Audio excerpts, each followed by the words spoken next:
Hey, what's going on, guys? It's 3:23 a.m. here in USA. I'm gonna do things a little bit different. I'm doing this counter Bruce Cumings video from here. About to get some shut eye, and doing it to prove a point that,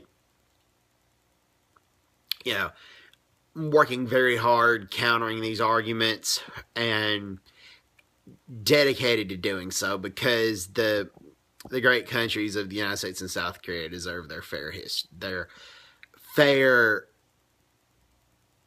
they deserve for their stories to be told fairly. Okay? All right. Talk about this. Okay, so I got the camera up, looking into it. A little bit hard to stay focused. All right. Bruce Cumings wrote a book called North Korea, Another Country, and okay, one of the main things that I'm going to point out against this is that, you know, he notes that North Korea had good child care, care for orphan children. Okay, the only reason Kim Il-sung, when he took power when he had power since 1945, but to make sure he held on to power, he really fathered those orphan children, and he made those orphan children think of him like a god. So the only reason those children got fathered and cared for in the first place was so Kim Il-sung could still hang on to his personality cult, basically. This is the same guy, Kim Il-sung, who burned 2,000 Christian churches and Buddhist temples to the ground. Christian churches and Buddhist temples. And Cumings makes very little, if any, note of that in his book called North Korea, Another Country.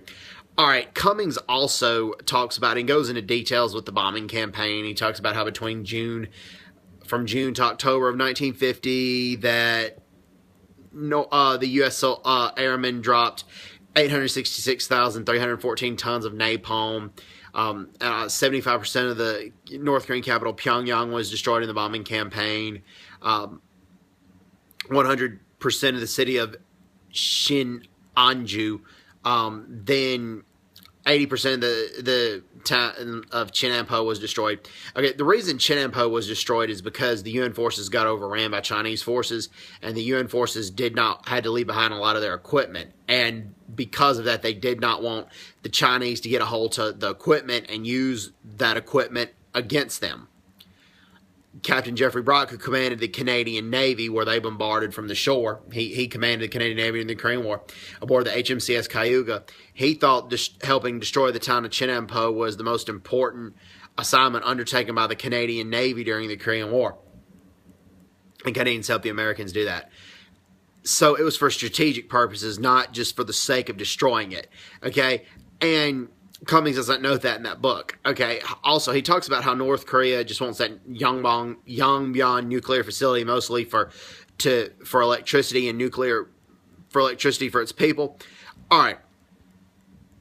When President Bush offered North Korea conventional electricity where you could have power just like that, not the light water reactors that President Clinton had. And when President Bush offered them conventional electricity, all North Korea asked was, where's our light water reactors? Those are our light water reactors. Well, if the light water reactors can develop nuclear weapons, conventional electricity cannot. Why were they asking for the light water reactors when they could have conventional electricity?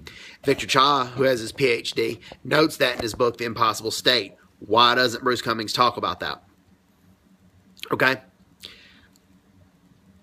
And that's a lot of things that go missing in that book. Also, he talks about how he did read the book, The Aquariums of Pyongyang, and he did make a note, which is true, and he notes this in his book, that in those camps, beatings were common. But he talks about how that book really did not get the ball rolling on addressing North Korean human rights issues in North Korea.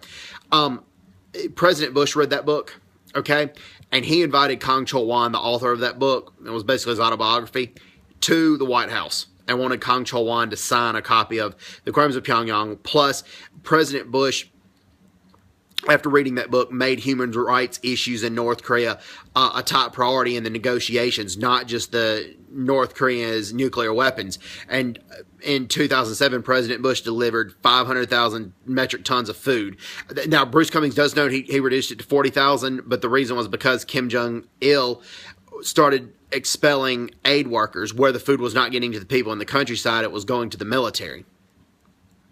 Cumings doesn't talk about that. So that's the point you got to look into, which is why, even though I read the book, it made me think a lot, but at the same time, it doesn't tell the whole story. The aquariums of Pyongyang, he talked about how Kong Chol-won, Bruce Cumings did, was with his family, most of his family. His grandfather was sent to a much stricter concentration camp than what Kong Chol-won and the rest of his family was where they were. So he was with most of his family, but not his complete family, and Bruce Cumings does not note that. And just doesn't talk about it. Or really excuses a lot of the behavior. And now that is true. Kong Chol-won was released from the labor camp. He was able to go to college, but he was going to go back to the labor camp for listening to the wrong radio program. For listening to a radio program that wasn't North Korean. Not that it wasn't Korean, it wasn't North Korean. So that's why he first fled to China and got asylum. Eventually got political asylum in South Korea. And Bruce Cumings he only talks about how Kong Chol-won was able to go to college. And Emily said this, he does talk about how he was going to go back to prison again, but he doesn't talk about how the system didn't completely fail him. Okay? Which the system did completely fail Kong Chol-won because he went to a labor camp for nothing that he did. And the aquariums of Pyongyang really got the ball rolling as far as the U.S. government addressing human rights issues in North Korea. And Bruce Cumings doesn't note that. So, anyway, good night, everyone. Hope everybody's doing well. Take care. God bless, and bye-bye. Bye-bye.